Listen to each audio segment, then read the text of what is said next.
Hello and welcome everyone for Khurram Qureshi's podcast. Today we have Umair Butt from Employee Wellness Support Business, and he's going to talk about the well-being of happy employee and the wellness of each of our health in the confused and troubled times after the COVID-19 situation. So, Umair, I welcome you to our podcast. Awesome, Khurram. First of all, thank you so much for having me on your podcast. For everyone who doesn't know, as Khurram mentioned, my name is Umair Butt. I am a physical wellness coach, and today I'm actually here representing my company named Employee Support and Wellness Incorporated. And big thank you to you and DigiPix for inviting me. We got in touch via your youth workshop that you held at the Usman Masjid on January 15th. Successful, fantastic. Again, really good to see a member of the community making a strong impact and really taking the leadership to Thank you. represent not only yourself, your business, but the community as large, which is fantastic. So really the focus of today, we're going to talk a little bit, I'll introduce myself, introduce the business, introduce the company, and really the focus is what we're here to do around the employee and support and wellness and the individual support that I offer for the business as well. Okay, so please tell us about your organization. But start off, personal introduction is always welcome. People want to know definitely about the person who's leading the organization. Yep. Then tell us why did you come up with the idea of this organization, then about the name, and who are your target audiences? Fantastic. Yeah. So personally, I've been in the health and wellness space for about 16 years. And, the typical journey that you might think about for somebody who's an avid fitness goer, that when I was in my teenage years, 15, 16, I got really overweight. I'm originally from Pakistan. I came here when I was 11 years old, and the accessibility of food that we have here, it's not like that back home. So got in love with chips, pizza, anything you can name it, Coke. Loved food so much that, had an unhealthy relationship with food for the first few years. And almost doubled my weight within the first few years in terms of arriving in Canada. My dad bought me a gym membership at the age of 17, and I told myself I would never ever step foot into the gym. And alhamdulillah, it's been 15, 16 years that's become a huge part of my routine, huge part of my life, and something that, post information age, in a sense that we have access to a lot of information via the internet. So on YouTube, back in the day, there were forums that were available for health and wellness. So I did a lot of research on my own to get started. Made a lot of mistakes earlier years on because I didn't have a mentor or a guide to sort of take me through the journey. But alhamdulillah, through the journeys, learned a lot. Got a lot of lessons, trial and error type of situation. And after a point, over the past 3 to 4 years, I really wanted to take my knowledge that I've learned through trial and error and my own personal research and take it to the next level. So that's where I've actually applied for a certification about a year and a half, 2 years ago, and had the opportunity to become a certified personal trainer. Okay. And for me, holistically, I have a background in coaching and development, mentoring people, driving results, and really consulting one-on-one with not only individuals, but businesses as well. So I wanted to really take my passion for health and wellness and combine it with my own personal passion for, coaching, connecting with people, combine the two. And that's where sort of the idea was born around employee support and wellness. I'm from the corporate world. Okay. So for me, the individual connection, meeting with people and, making an impact in their lives comes natural to me. Yes. But a lot of corporate experience. So I wanted to take the corporate experience and, my personal passion and put the two together. Very And good. that's where I came up with the employee support and wellness. So that's a little bit about me. That's very good, very good, and you explaining it very well too. So, what does the name reflect? Employee support and wellness. Why not everybody's support and wellness kind of thing? So please enlighten our audiences about it. Yeah, absolutely. Great question. So for my business specific, there's two sort of streams that we focus on.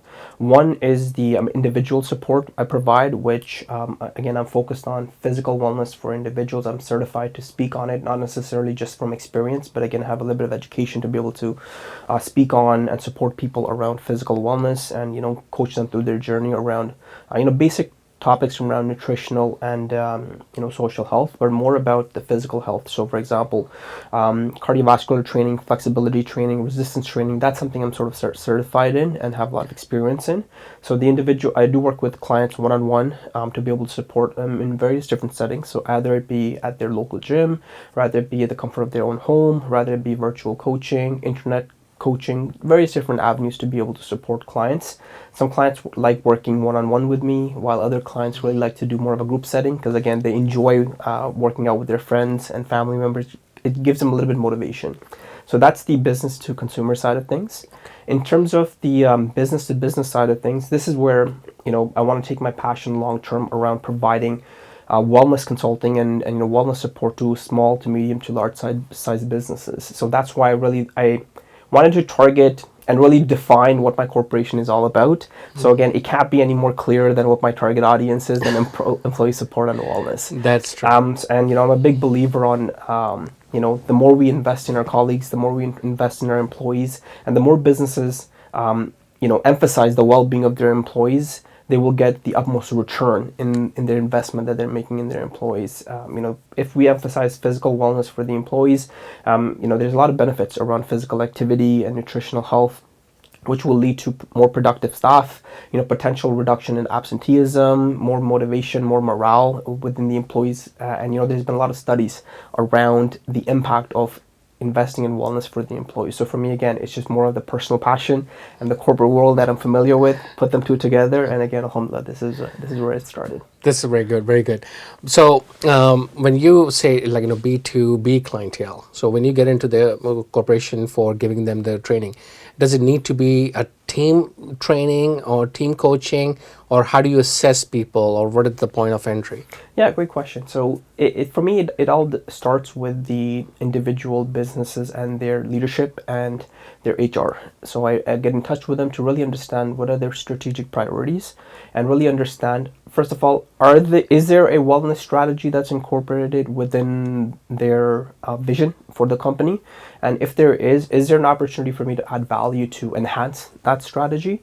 And if they don't have a wellness strategy, this is where I really come in and make a big sort of impact, where I work together and collaborate with their internal partners to be able to come up with a strategy where we invest into various different activities. The activities range depending on the corporation themselves. So for instance, I had a series of, we started off with a series of workshops. So for example, we did, one of the businesses that I worked, when I originally started about 6-7 months ago, we had a first workshop we ever held was about team of about 25 members.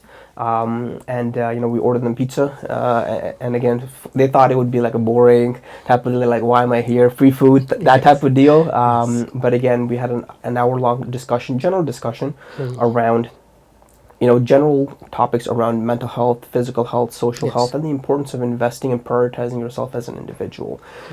So those are the different types of support options that we provide, where again, it all starts with the HR and corporation to start off with, and then we get a little bit more. We build out a program, or again, it could be workshops, it could be more of one-on-one support for the managers in terms of how to talk about wellness with their employees, how to incorporate it into their daily routines, their daily huddles. So it all depends on what the corporation is looking for. I think the timing couldn't be perfect, that you're starting this post-COVID economy where there's a lot of disengagement from the employee and employers end of it in the mindset. Yep. And since employees are working remotely or hybrid, they also couldn't be able to reach the HR on time in case of time needed. Right. And this is where you can step in and they say, let's talk to me and open up to me and let me know what you're feeling, because I think mental health is a big part of the wellness of overall. You can have the absolute great body, but if your brain is not fit, and body follows the brain. Yeah, for sure. I think that's a fair point. And I just wanted to highlight in terms of, again, I'm certified to support people on physical health. Okay. Again, I'm by no meaning I'm certified a mental health professional or a medical professional to be able to provide you diagnosis on certain things. For that, again, we have our doctors, we have our mental health, social health professionals.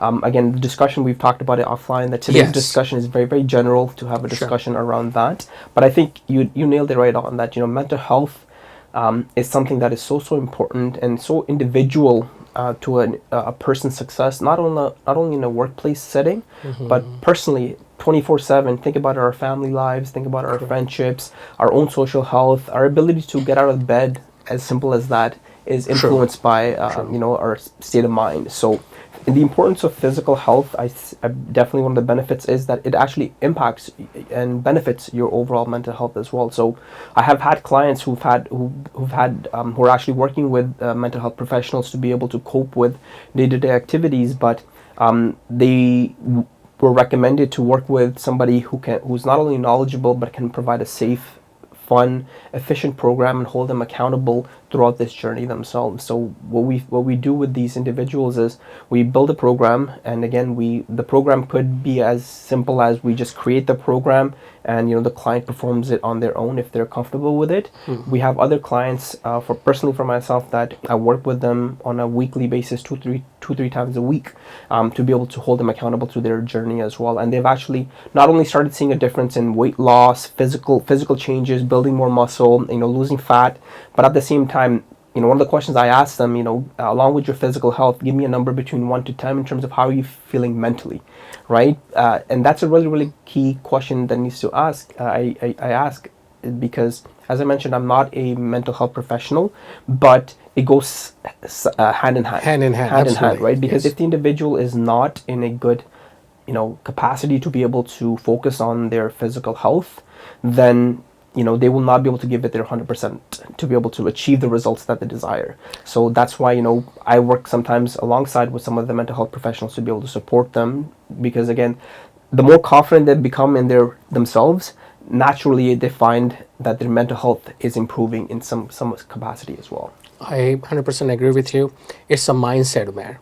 If the mind is set in a right direction, body will follow. Yep. I always say that. But if you don't even have a mindset ready, then no matter what you're doing to your body, it's not going to work. For sure. It's a disconnection between mind and a body that we need to fulfill. 100%. And this is definitely a good way to approach people. And I like the way that you are approaching them on in a company environment, that okay, I'll take care of your physical needs and all that, good, easy environment, easy approach. Yep. And everybody can be able to jump on it, but is a mental side of it that as a trainer you can be able to ask, which some couldn't be able to ask. And if you ask the right question right time, it can help someone in a greatly stress time. For sure. And they were just waiting for somebody, just ask me how you doing, how your family. Yep. Because what happened in the COVID times and with the corporate rules and regulations and protocol, we are not even allowed to ask how you are feeling. Are you feeling stress? Or I was told, one of the training, at the Tim Hortons when I was consulting them, we not going to even offer them Tylenol if we even have it in our position. We simply say you can be able to arrange it yourself, or go to the pharmacy. So these are the things that at first I'd say feels too strict, but when I see people working in relation to it, it really makes sense. So your input will definitely benefit people a lot, and it is much needed. And especially in the today's atmosphere of hybrid work or the work from home kind of thing, Yep. where people are getting more lazier than the active. What started as okay, it's a good way to do it, work from home, but not one size and one formula fits all kind of situation. It worked for somebody good, but not work for everybody great. Yeah, I think it's honestly just depends on corporation themselves, right? I know organizations. I've connected with people. I've worked with great organizations, and I've worked for great organizations as my job, where they have great wellness culture, they have great corporate culture, they invest and they prioritize in a lot of their employees' well-being to be able to support them, and these are some of the world-class leading organizations in the world in terms that I've personally worked for in the past within the financial industry, or rather it be the hospitality industry or the food and beverages industry. Again, some corporations that again prioritize in the wellness of well-being of their employees, and it's evident in the results that they're posting in the activity. But definitely, I think COVID has shifted the mindset of how people work on a day-to-day basis. And moving forward, I know a lot of corporations, even small to medium-sized businesses, are emphasizing the well-being of their employees because they want to ensure that they adapt with the times, right? Correct. And this is where the workshops that I've conducted with the few organizations that I've worked with so far, they never had a wellness strategy in the past, but now they have sort of incorporated, and post-COVID are making a big shift to be able to provide that support moving forward. So I have a question for you. What is the meaning of wellness or the pillars of wellness? Yeah, Khurram, it's a great question. So, let me read you the textbook definition of what wellness Sure. is stated on, if you were to Google it. Yes. So, very first thing, when you Google what is wellness, it states that it's the pursuit, enhanced, and balanced quality of life, personal growth, and individual potential outcomes through positive lifestyle choices and behaviors. A lot of jargon in terms Yes, of I was going to say verbiage. that. A lot of jargon in terms of verbiage wise. Yes. But in terms of, if I were to sort of summarize it for you, the focus of wellness is, it's not an absolute state of being. What I mean by that is, wellness is not necessarily how you feel at the moment or how you feel in general. It's more about your behaviors on a day-to-day basis that you choose to do that impact on how you feel overall. So, various different factors such as nutrition, physical activity, sleep, stress coping methods, your job, success, career progression, all of these things play a part in what affects and how we feel on a day-to-day basis. But if I were to summarize it for you in terms of what wellness actually is, in my opinion, wellness would be more about how you feel at any given time, and overall our focus on trying to have a balanced quality of life and a sense of satisfaction and sense of utility and positive value and positive outlook on life. So for all, I think, in terms of what pillars of wellness are, usually depending on the source that you look at, the definition of pillars of wellness is very, very different, but most of them agree that the three common ones that are very, very important to a human are mental health, physical health wellness, and social wellness. So these are the three that are very, very sort of interconnected on a day-to-day basis. And the choices that I talked a little bit about are nutritional choices, our career choices in terms of how fulfilled we are in terms of the work or profession that we do, our sleep, our coping methods for stress, physical activity or lack of. All of these choices play a big factor on how we feel at any given time. So I think if you put the two and two together, for me, as I mentioned before, I'm a certified physical wellness trainer, and I can only comment specifically on the activities that I support, and within the accreditation that I have and the education that I've gained. But social wellness and mental wellness are, we talked about it, are connected directly with physical wellness as well. So that's, to me, in a nutshell, what wellness is all about, is how we feel at any given time, and trying to focus on having a positive outlook and a positive mindset on life. Good. Thank you, Umair, for giving our audiences the in-depth definition of that. Sure. So physical wellness, I understand your body. Mental wellness, it is the well-being of your brain, health wise, right? Mental health. What is the social wellness? This is the first time I'm hearing this term, so Yeah. please enlighten on that. Great point there, and a lot of people are actually not aware of what social wellness is and what it's all about. Social wellness, in my views and from what my understanding is to have meaningful relationships in life, and the people that are most important to us. So in our personal lives, it could be our partners, our family members, brothers, mom, dad, kids. And, in the workplace, it could be your colleagues, your managers, your executive leaders. Outside of family and, workplace, it could be, your friends that you've grown up with. And, this is a social connection that we have. Correct. So humans are creatures of social habits, right? We strive to have meaningful connection with other individuals to be able to thrive. Correct. So social health is having a good network of individuals that are around you, either it be workplace, personal, that positively impact you as an individual and positively impact your mental and physical health. So I'll give you an example. When I work with clients on their physical health, their social health and social support becomes very, very important, because the likelihood of candidates who are more successful in executing on their behaviors and the plan that we've committed on are likely those individuals that are very, very well off in terms of social support that they have at home, the social support they have in the workplace. So, for instance, I had a client, a female client that came to me, and she started working out, a big confidence boost in terms of the time she was investing in herself, and she was getting results. But after a certain point, a few weeks, I found that her attitude sort of changed in terms of the first few weeks was very motivated, very engaged, and after a few weeks, it was not so engaged and motivated as the first few weeks. And I tried to get to the root cause of what it was all about. And after some digging, some questions and asking, I found out that her partner wasn't necessarily the most supportive in terms of the effort she was putting in. And to that individual, the validation from her partner was very, very important, because though she started to make the change for herself, the person she held in the very, very highest regard wasn't necessarily providing the validation that she was seeking from the individual. So social health becomes very, very important, because you want to surround yourself with people that are encouraging, that are very supportive, and really bring out the best of you, and not only provide you support in the best of times, but are there to pick you up when there are challenging times as well. So I think social health is more of the interactions that you have and the people that you surround yourself with. This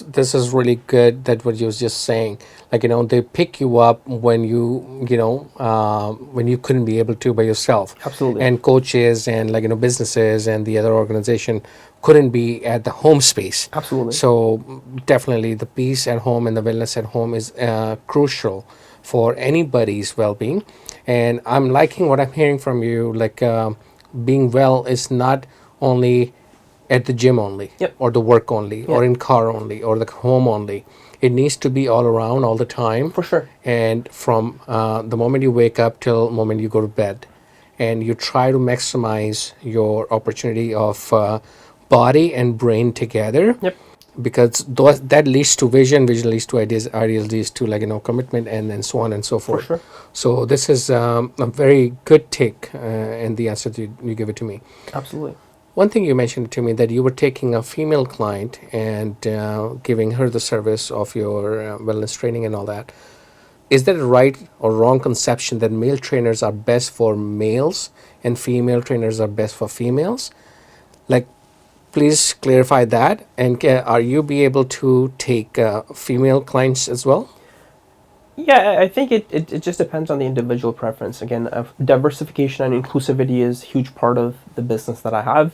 Especially, we live in a society in Canada. Again, we are, blessed to be in an opportunity where inclusivity and diversity is a huge part of Canadian morals and values, and just we are treated as humans first. And we have the freedoms and the rights to be able to practice our own faith and really support each other in whatever capacity that we have. So the clients that I've worked with are males, females. They come various different walks of life, backgrounds. So again, at the end of the day, personally, for me, again, I support an individual who approaches me with the support that they require, and again, within the knowledge and education that I have, and the focus that I have to be able to support our clients. For me, it's not about male, female, or any different genders. Got it. That are there. So it just depends on the individual preference. Yes. And I respect that. And at the end of the day, it's about the fit as an individual. I right? see So that. it's all about that. I see that. But as a certified trainer, you can be able to provide training to both males and females. So I can provide to any individual that I can wants work to with. get trained. Correct. Is there any age group, minimum age group limit that needs to have in order to join your training? Good question. So definitely, anybody who is under the age of majority in their province. So in Ontario, it's the age of 18 where you can enter into legal contracts. Yes. So anybody who's under the age of 18, obviously a parent or guardian would have to sign off on that. But for me, I worked with clients that are 16, 17. I've worked with clients that are in their 40s, 50s. So again, age is not necessarily a factor, but it's more about what the needs of the individuals are. And again, for me, I'm certified in physical programming, physical training, and providing coaching around physical wellness. But again, some clients are at higher risk of certain levels of risks that are associated with if they participate in physical activity. Because some clients, for instance, that have high blood pressure, some heart conditions, they will have to work with their medical professionals or a doctor to get clearance to be able to participate in a physical wellness program. So it's not necessarily an age related thing. It's more about, if we there's a assessment form that we fill out, Okay. that goes into great details, that not only speaks to what your goals are, but really, are you in the best form of condition to be able to participate in a physical activity program? And if you're not, then you'd have to speak to your doctor to get the clearance before we begin. Because with those clients, you need to be extra cautious and extra careful and extra tailored support to be able to support their needs. So again, age is not necessarily a factor, because your program needs to be individualized and tailored to the individual that you're speaking to. So if the client is a little bit older or younger, again, their ability to perform a physical activity might differ because their age or the experience that they might have. But again, at the end of the day, it's all about your needs as an individual that would really determine if you can participate in the program or not.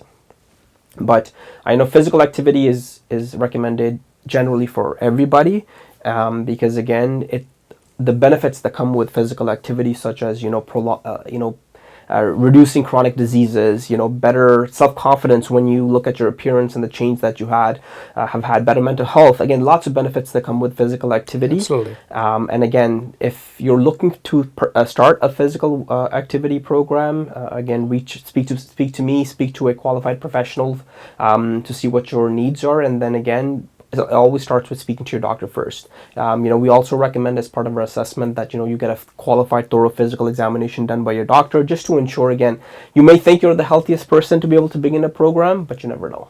I see that.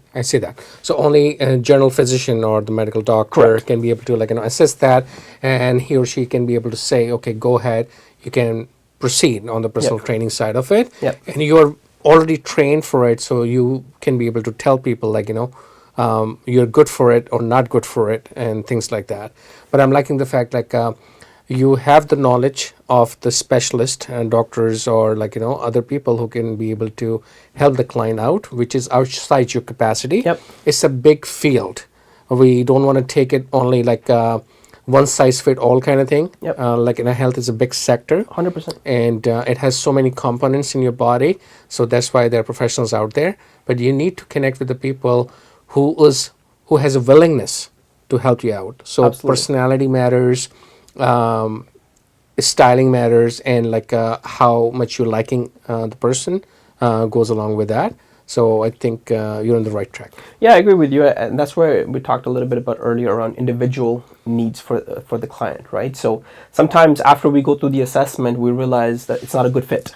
Right. Either I'm not the good really? fit, I'm not a good fit for them as a support partner, or vice versa. They're not a good fit for me. Where based off of various different reasons, it could be the fact that I've worked with clients I usually tell the client work with me for the first 5 to 6 weeks, just again to spend enough time to be able to understand that. First of all, the investment that you're making in yourself, I want to make sure that I can show you the return, not only physically, but in terms of what else can I do to be able to support you overall. But there's been times where, clients, for instance, I've worked with, that no matter what type of support that you provide, the personality vibe is not there mutually. Yes. Right? And this is where we definitely, despite, I'm very flexible in terms of I mold myself to be able to meet the needs of the client. Yes. But again, there's sometimes situations where it's not a good fit either way, and mutually, respectfully, we decide to go our separate ways, and client has the option to do that, because at the end of the day, they're spending their hard-earned money to invest in themselves, and I always would want to make sure that whoever they choose to be able to support themselves, either it's me or they feel somebody else is a good fit, that they feel like they're getting value on their hard-earned money. So that's very, very important. Absolutely. I think you said the right thing to it.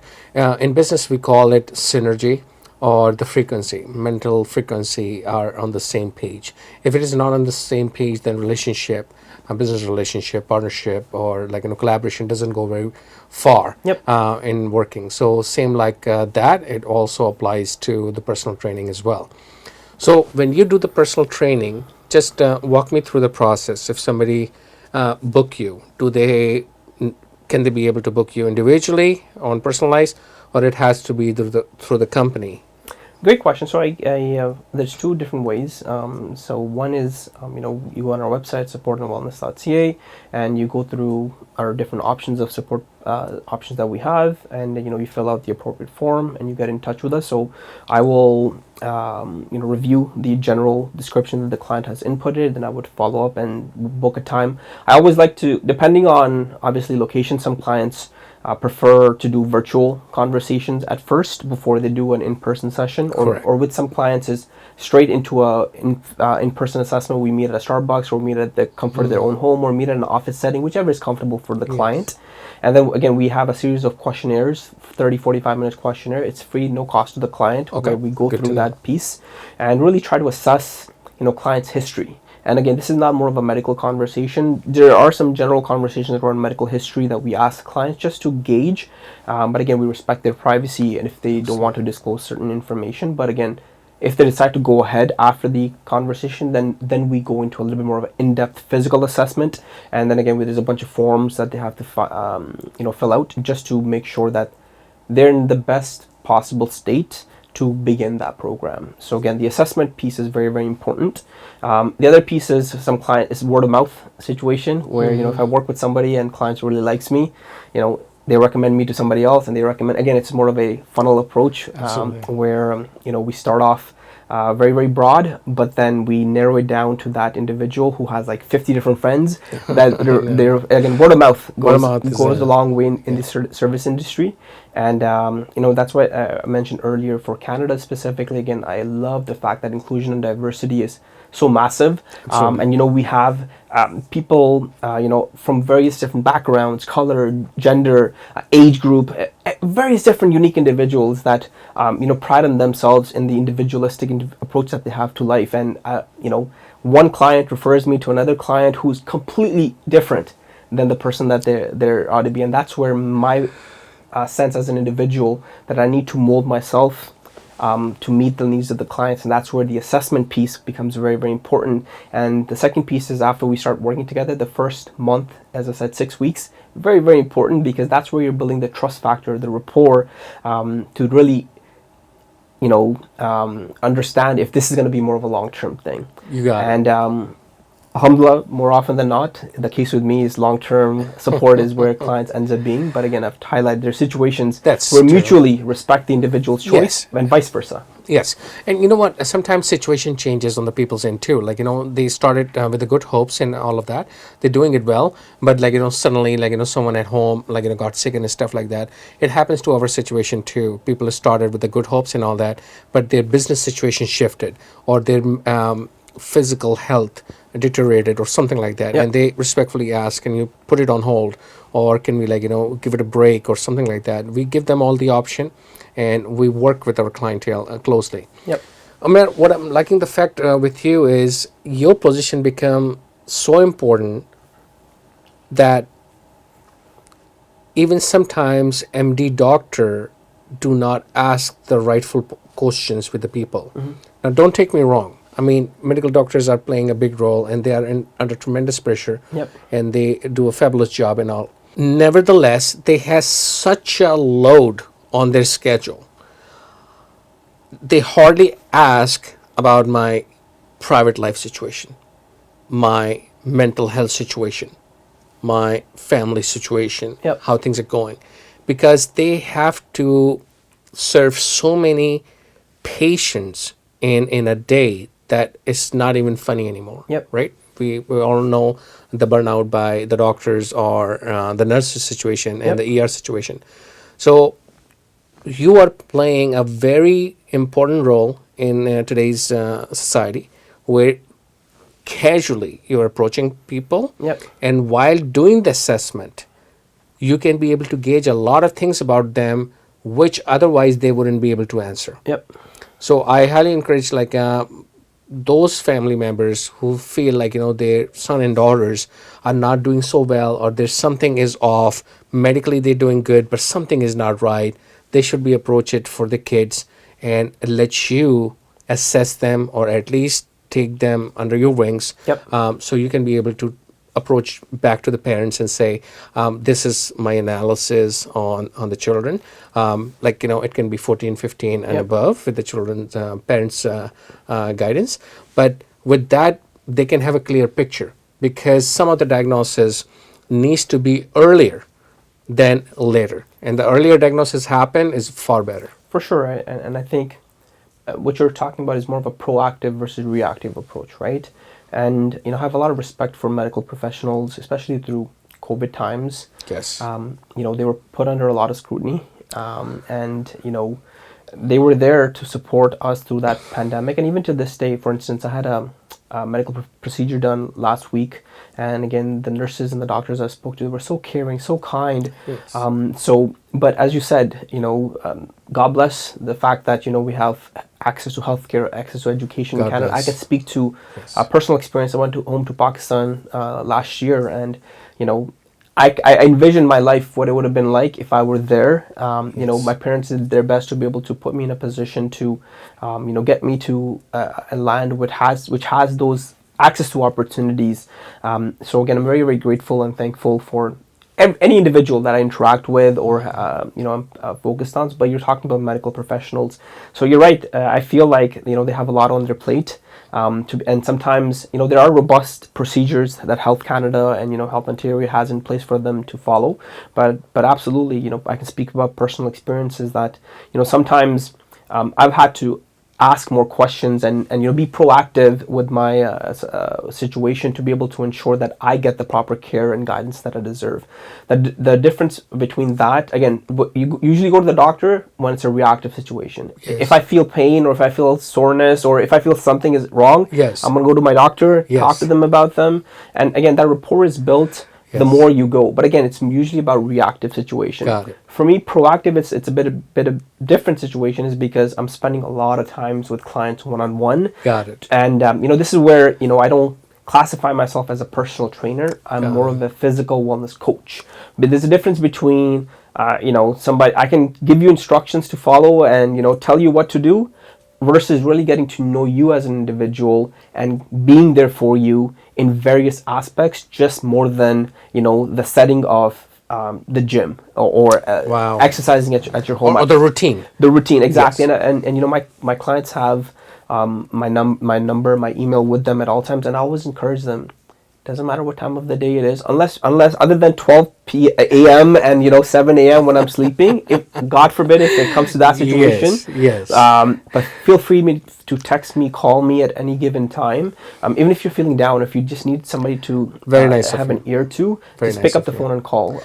And Khurram, I'll share with you a personal example. I don't talk about it a lot, Sure. but I had a personal friend of mine who I lost to. He committed. Again, I don't know the situation that much, but I lost him to some mental health challenges, but maybe a year and a half, 2 years ago. Sorry about that. And again, it's a personal cause where I felt that I could have done more to be able to support him, and who knows? Don't know the details of what Yes. the individual was going through, but all I can say is that for me personally, mental health becomes a huge aspect of what I do on a day-to-day basis. And that was one of the things that, was a motivating factor for me to really get out there and really take my skills and be there for other people. Because, along with the physical wellness piece, if somebody just needs an ear to vent, I can be there for them. Umair, God bless you for this. Yeah. God bless you. God bless your parents, and God bless your future kids. I'm hoping, you're going to have a baby soon. You were mentioning it, so God bless you on that. Empathy is such a powerful thing, Yep. and we have great empathy in this country. It welcomes, opens up the door for us, and gives us so much. We are thankful, and now we benefited from Canada, and now look, we are trying to give it back. I've been trying to imagine myself doing this podcast 20 years ago. I wouldn't even think about it. Yep. But now with the opportunities and situation and the circumstances, we gain the opportunity to offer this podcast to the people so they can get benefit from it. For sure. One of the thing that you mentioned is proactive, and the Reactive. reactive situation is, we need to know a little bit more about it, and how does it work in the marriage relationship when you're going through the stress. So please tell me about reactive and proactive. Yeah, Khurram, so we talked about the example of the doctor situation Yes. where, we end up going to the doctor if there's any pain or any issue that we're feeling physically or mentally. And I find it, personally, I can speak for myself, that that's a very reactive approach. And, I try to be a little bit more proactive. Even after all this experience, I've tried to be more proactive in terms of taking my own health. Even when I'm dealing with medical professionals, what I mean by that is I never used to get an annual physical done before. And my mom used to be, always on me. Really? Mary, you need to get your physical done. And she's been on me for the longest time. Yes. But, now, alhamdulillah, for the past 7, 8 years, I get my annual physical done just to make sure everything is in Yes. order. Yes. And you need to be proactive and do your own research to be Yes. able to ask your doctor what you want out of that session. You're right. The accessibility to healthcare we have, and your doctor is gonna go through the whatever their guidelines and their procedures are. But if there anything else that you feel that you want to take a part in it, there's nothing wrong with being proactive with that. So personally, I share that example. Reactive approach is when something's hurting. Proactive is you want to be extra cautious and make sure everything is good. And Yes. one of the examples that I do is just do an annual physical just to make sure everything is in order. And if God forbid something does come up, I know my family doctor has been fantastic in terms of referring me to the Yes. right individuals and getting the right care. When it comes to physical wellness, in terms of proactive versus reactive approach, very similar situation. I get clients at times that come to me and say, yeah, my doctor told me that, my blood pressure is too high or my heart health is too high and I need to start now. And which is nothing wrong with that, because again, it's better late than never.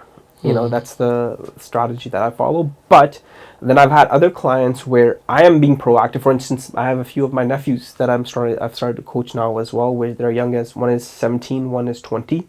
And with both of them starting off similar age when I was, so that way, alhamdulillah, we can instill foundational habits for now, and give them foundational knowledge, foundational guidance and mentorship, and proactiveness to build that foundation and get into good habits by physical activity, better nutritional choices, better routine, better quality of sleep, all of these basic fundamentals for overall health, which hopefully will not only set them up for success on a day-to-day basis, but long-term it can potentially boost their mental health, it can potentially boost their physical health, overall appearance and confidence, have transferable skills about setting goals. One of the things about working out or doing any sort of sporting activity or anything activeness, there are transferable skills to other aspects of life as well. I can speak about going to the gym that I can speak to over the last 16 years.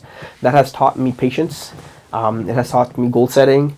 It has taught me recognition and celebration of my achievements and other people's supportive culture. So again, those transferable skills are now applied to my family values, my job, if I do on a day-to-day basis, just to continue that. So again, proactive is rather than needing to, you want to do it, right? Got it. Taking the proactive steps to set yourself up for success. Thank you very much for explaining that, Umair. Very much. Very kind. My next question to you is, give us some statistics, facts, and guidelines around physical activity, nutrition, and positive mindset for optimal health. Yeah, great question. So, I can speak a little bit about the physical aspects of peace, and I was doing some research to try to find some interesting stats around physical health for you. And one of the things I came across was it's getting better over the years. But in the most recent study that was completed by Stats Canada around a little bit around physical health and activity, the guidelines that's recommended for physical health, that adults between the age of 18 to 79 get a minimum of 150 minutes of moderate to vigorous activity levels, intensity levels throughout the week. So what's recommended is minimum of 2.5 hours worth of exercising in some capacity in a week. And what they determined is that ages between 18 to 79, about half of Canadians are meeting that guideline. But the stats are very skewed. The younger you are, the higher the percentage is in terms of your minimal activity guideline is being met. So as the age goes up, the percentage is actually lowering. So individuals that are in their 50s, 60s, and 70s are actually meeting less than whatever the recommended guideline is in Canada. So as you can see that, especially post-pandemic, I think the studies haven't been conducted by Health Canada for 2023, or at least I couldn't find them as of yet. But it'd be interesting to see post-pandemic where the results are, because people were locked down in their homes for 2.5 years, and I know wellness is becoming a priority moving forward, but it'd be interesting to see at an aggregate level if the statistics have changed from a few years ago or not. I see. And statistics say a lot of things about where the society is going, but we need to have proactive approach with our youth, and pushes them, not embarrassing them, but pushes them to play more sports, get involved with the activity and all that. One of the things that I'm planning to do this summer is to work with the organization who's active in the sports playing, and we're going to have an active, some kind of gaming competition, video game competition. Yep. And we want to do it outdoor. So what we're going to do, yes, we're going to have some screen time, maybe 1 hour screen time, half an hour some physical activities. So with that, we wanted to say you're okay to play video game, but you don't want to play for 5-6 hours. Yep. And drinking Red Bull and think this is your regular food. It is not. Yep. It is full of sugar, and a lot of people got sick, and actually very extreme gamers by drinking too much Red Bull got died as well.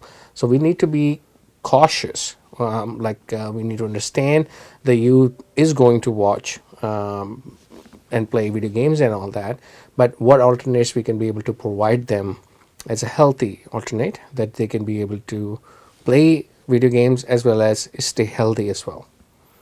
Yeah, I think that's be a great initiative. I think the youth workshop that you again held in at Usman Masjid in January was, I think, fantastic. We had a great turnout. Over 140 individuals showed up, which was fantastic.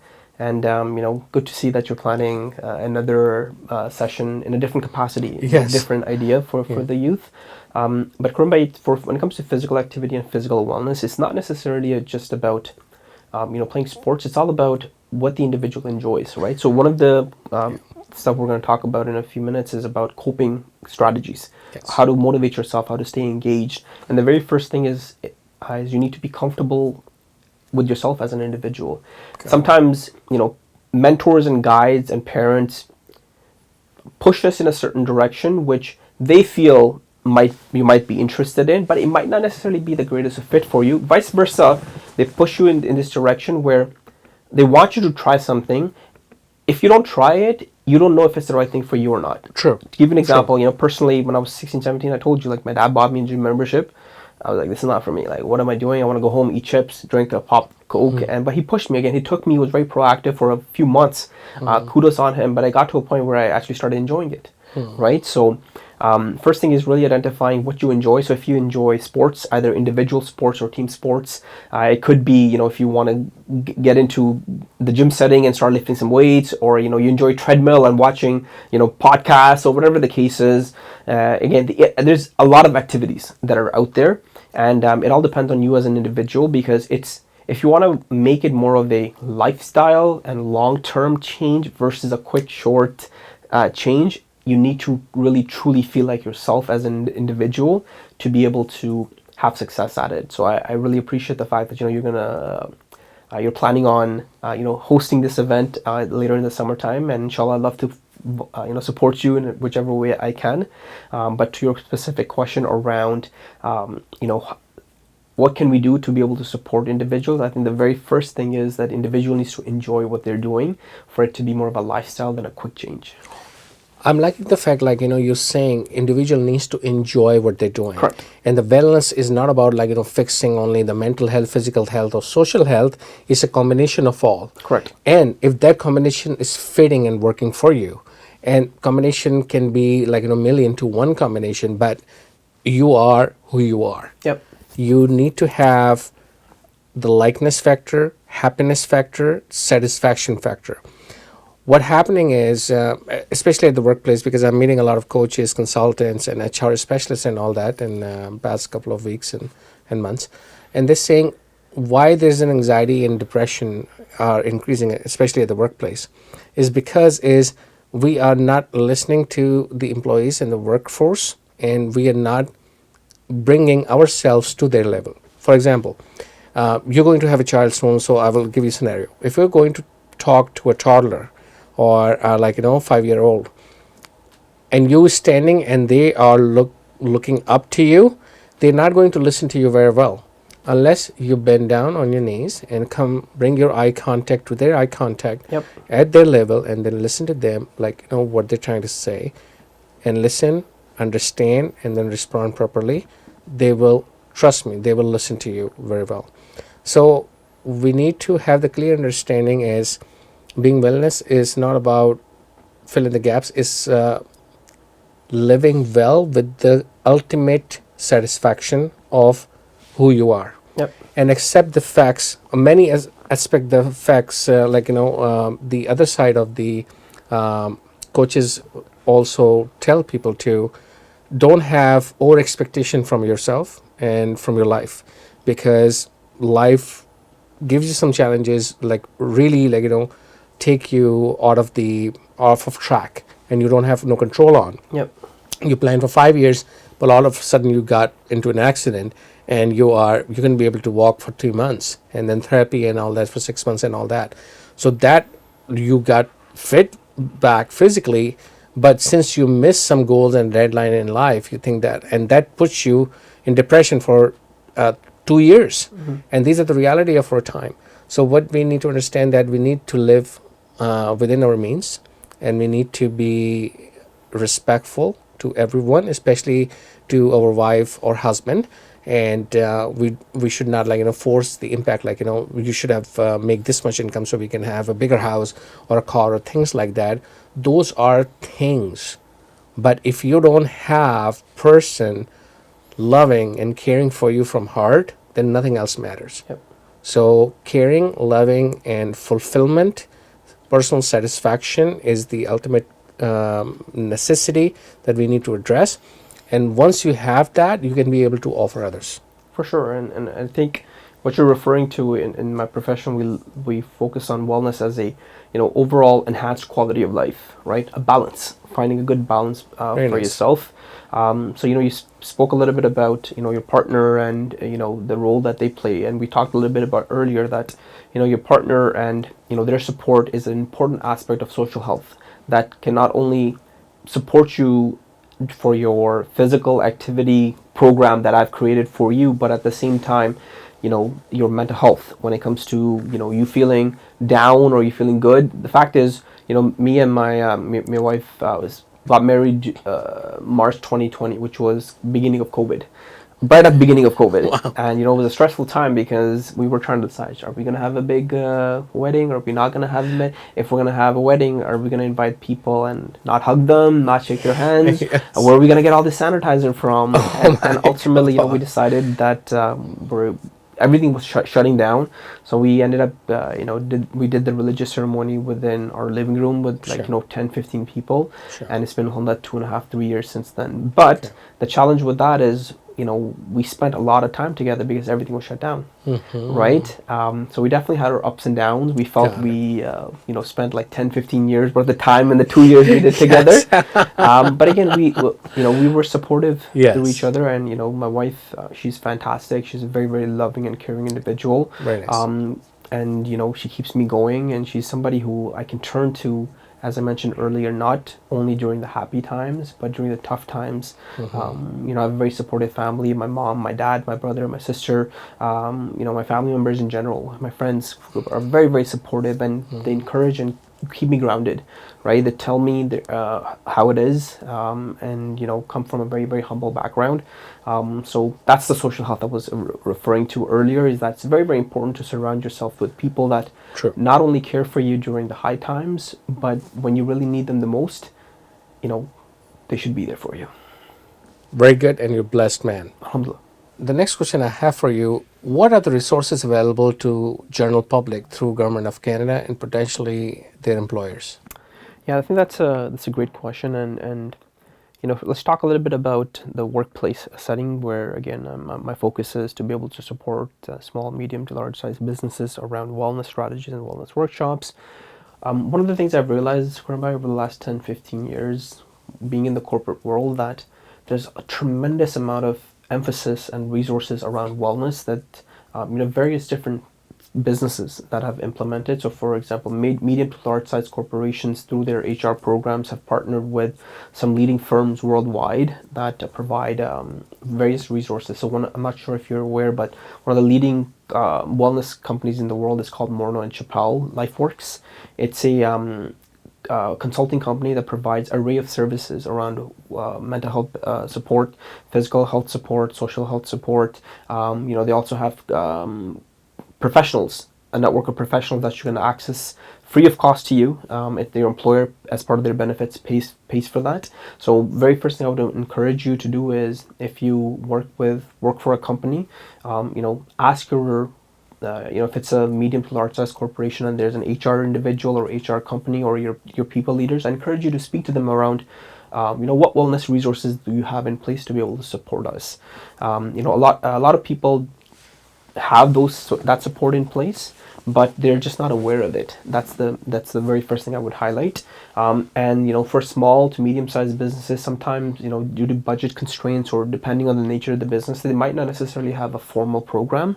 But I know at least the companies that I've interacted with, and even interacted with you and your priority, I know wellness is a huge priority for you as an individual because you care. Right, that's the main thing is, so I encourage for individuals to speak to their employers to see what benefits or resources are available through them, because a lot of times programs are there or they might be there, but they're just not aware of it. So that's one. I see that. Second thing is, in terms of the government of Canada and even a lot of our local municipalities, local Durham website, if you visit them, and you'll be able to find a lot of resources around initiatives that the government has provided to emphasize well-being of individuals. So again, both resources, sometimes it's all about awareness piece. So if I'd recommend you doing your own research as well. But feel free to reach out to me. More than happy to guide you in the right direction to see what else can be figured out for your individual support. That's very kind of you that you're opening yourself to listen to businesses as well as individuals. Yep. Because we all need a good ears who can be able to listen and advise something good. Absolutely. And honest advice. Yes, you can be able to do, not you can be able to do. The person said that they can be able to do it all. It scares me a little bit because I know for the fact in the business and in life, you can't be able to do it all. You can be able to do some, but you need expert or a specialist in your industry and field to execute everything all together. Yep. My next question to you is, how does the businesses take your services on? Yeah, we talked about it a little bit earlier. We touched on it that, first of all, word of mouth is a huge aspect of my services where, if I've worked with an HR professional, if I work with a manager, and for me, it's all about delivering value of the service that they're providing, right? Again, not only individuals, but businesses are feeling the impact of cost of living, inflation has gone up, and there's been it's been 10, 15 years since the 2008 recession, and I think this is probably one of the toughest times that the economy has faced, and uncertain times. Correct. Any times, over the last, I think Bank of Canada has raised interest 9 times, and who knows where the direction of the organization is headed. So, most important thing when it comes to making this investment in me as an individual and my corporation, it all starts with the individual and assessment with the HR professionals and managers. So specifically for them, I speak to them again at no cost to the individual. The first initial assessment is free, no cost. We sit down about an hour. Again, for businesses, there's a series of questionnaires that we go through just to understand what the businesses did well and challenges are, and what value add myself and my service can provide. And then after that, we assess, okay, moving forward, what type of activity support that we need. Is it more around the awareness piece, that the company already has resources in place, but they're struggling with awareness and adoption? So that's one. Or the other piece is some of the companies have no strategies in place whatsoever, and this is where I come in to be able to support them directly, to be able to support them. Again, it all starts with usually a series of workshops. That's for the general colleague, employee facing, and then we work with one-on-one with managers to be able to provide them some support around wellness as well, and how to first of all celebrate, appreciate, and recognize and keep their employees engaged and motivated, but at the same time is how do they make wellness a priority on a day-to-day basis, even when I'm not around. Right. So some examples could be, just speaking in your first morning huddle when you're talking about business results, how much sales we've generated or what our plan for the Yes. day is. Maybe just spend 5 minutes talking about, how was everybody's day yesterday was. Yes. It could be as simple as that to open up the conversation. Yes. Where sometimes, challenging organizations don't have that in place. Yes. And then after that, we build that relationship over time, and then we take it from there. Just one question I wanted to ask from the behalf of the Muslim community. Are we lacking in our health and wellness trainings and all that? That's an interesting one. I can first of all speak for myself is that, when it came down to emphasizing my wellness, Khurram Bhai, it didn't have anything to do with religion, to be honest with you. It was just more of an individual choice. And, at the end of the day, I work with, as I said, we're in a society where, inclusivity, diversity is a massive aspect of our society. And, within, for example, if we want to talk about our community, Muslim community, I don't think religion or even, culture at times plays a factor into, lack of training. It's more about, again, individual circumstances and you as an individual. So at the end of the day, I work with individuals who, again, are various different backgrounds, color, gender, and the main commonality amongst all of those individuals is their choice to be better as individuals, right? Got it. And again, they want to do better for their own mental health. They want to do better for their own physical health. They want to do their better for social health.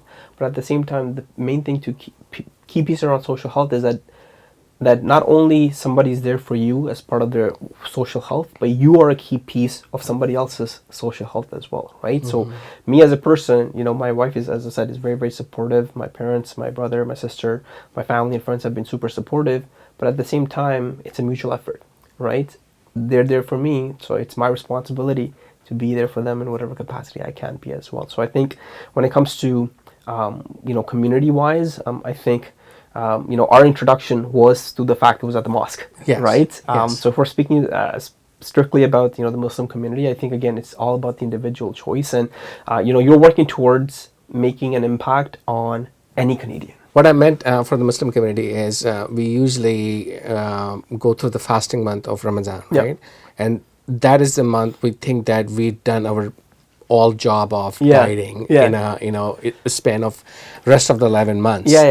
I was asking is our community is more active on it or not, and do we need more awareness and we need more activity in our Muslim community in general? I think because 1 month of Ramadan is not enough. I think the word that I like there is awareness, right? The month of Ramadan is fasting from a lot of things to be able to set you up for success for the remainder of the year, right?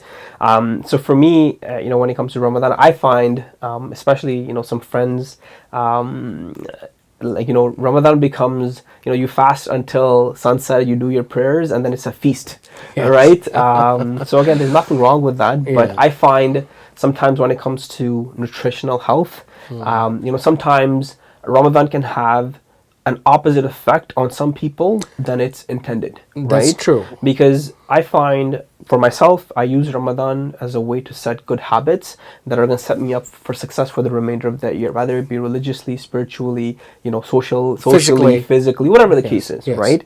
But sometimes I've been guilty of it in the past years when I was younger, got to start off with samosa and chaat, and then after that, got to have your feast after that. And the challenge is, because we're in a state of lack of activity, because by the time sun rises and sun sets, after you've done your prayers and you've eaten, you generally tend to go to sleep.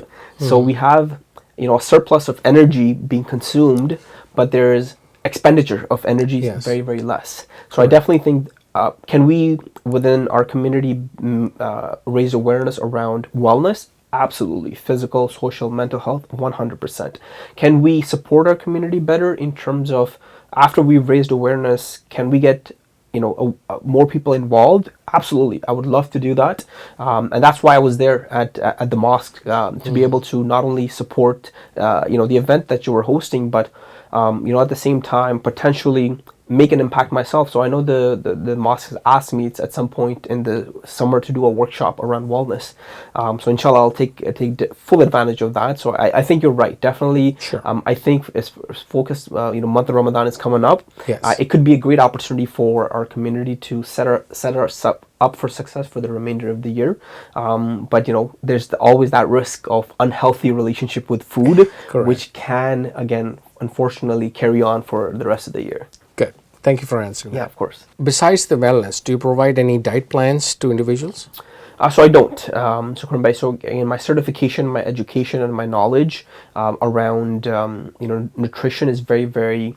I feel like I have personal experience and a good relationship and knowledge around nutritional choices, but in terms of providing a tailored fit individual plan, no, I'm not certified and have education in that, but I do refer people to Okay. various professionals. So for example, there's nutritionists, there's dietitians who are again qualified, certified to be able to provide you tailored needs based off of your individual needs. Okay. But again, within my certification and personal opinion is that you should definitely strive for nutritional healthier choices in life. That's true. So again, try to minimize your processed foods as much as possible. Try to eat whole foods such as vegetable, fruits, whatever sources of protein that you can get. Some people have obviously dietary restrictions, such as obviously there could be medical conditions that you can't have certain foods.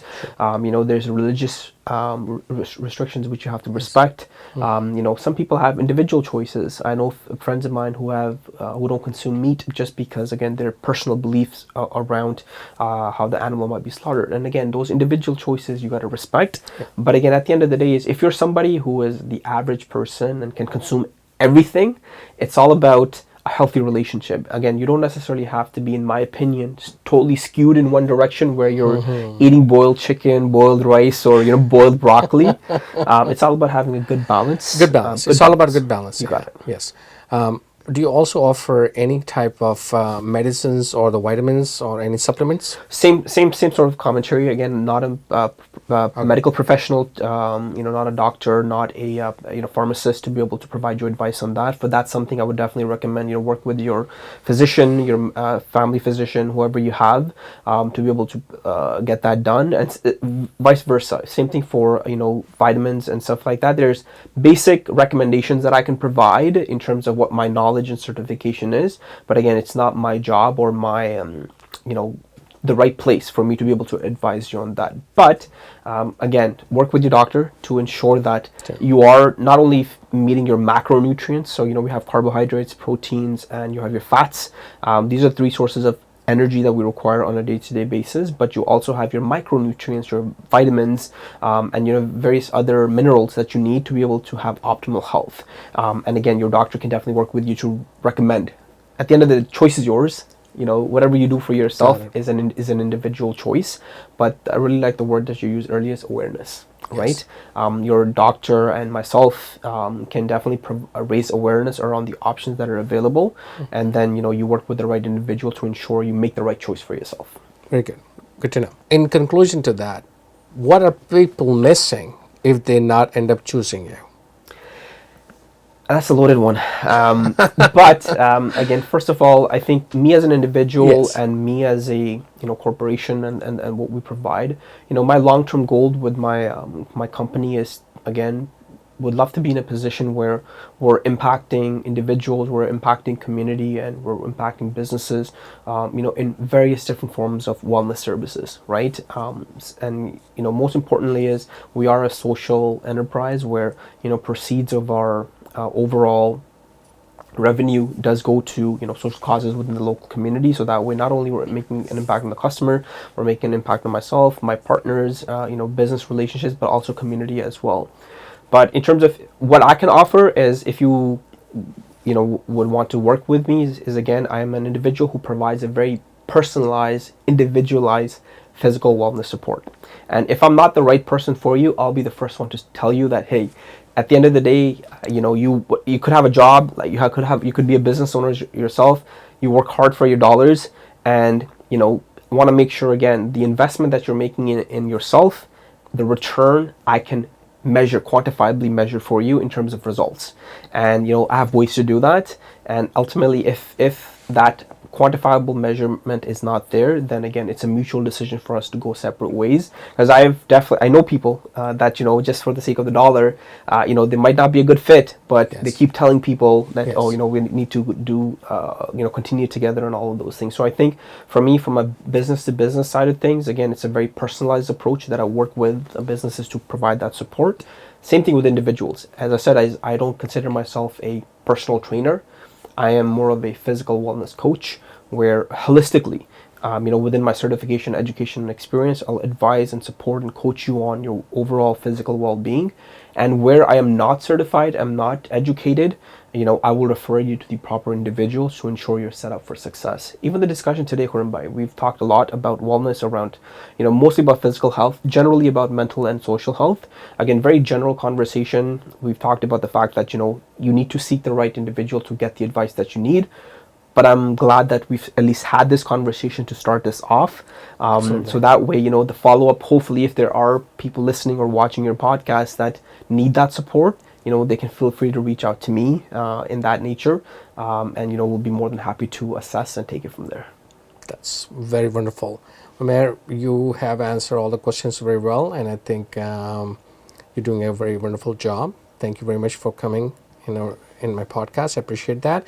So, Umair, how can people be able to reach you? Yeah, so various different ways. So first of all, you can visit the website at supportandwellness.ca, which is supportandwellness.ca. The other one is my email, my first name, which is Umair, Umair, at supportandwellness.ca. Or they can reach me at my phone number as well, which is 647-521-5625. I'm very thankful and appreciative of the fact that you had me on your podcast. It's a great initiative that you're starting to make an impact on the community. And Digipix has been fantastic in terms of mentorship and advice that you've given me over the last few weeks. And even our first one-on-one meetings, a lot of takeaways for me to reflect on. And you gave me some free advice around mentorship and sponsorship, which is fantastic. So you're somebody I'm really looking forward to working with. And I encourage anybody who's starting a business and needs some mentorship and advice. I think Khurram Bhai is a great resource for you to reach out to see if you might be a good fit or not. Wonderful. Thank you, Umair, very much for coming, and I really appreciate that. Awesome. Have a good day. Ladies and gentlemen, hopefully you enjoy our podcast. Please like and subscribe this channel for more quality content, and give us the comments and reference to more podcasts into the future. I want to say thank you to the Work Hub for providing the recording space for us, so I appreciate them. And if you have any story to tell, or if you know anybody, please have them contact us at 289-275-2147, or email us at contact@digipixinc.com. Thank you very much and have a wonderful day.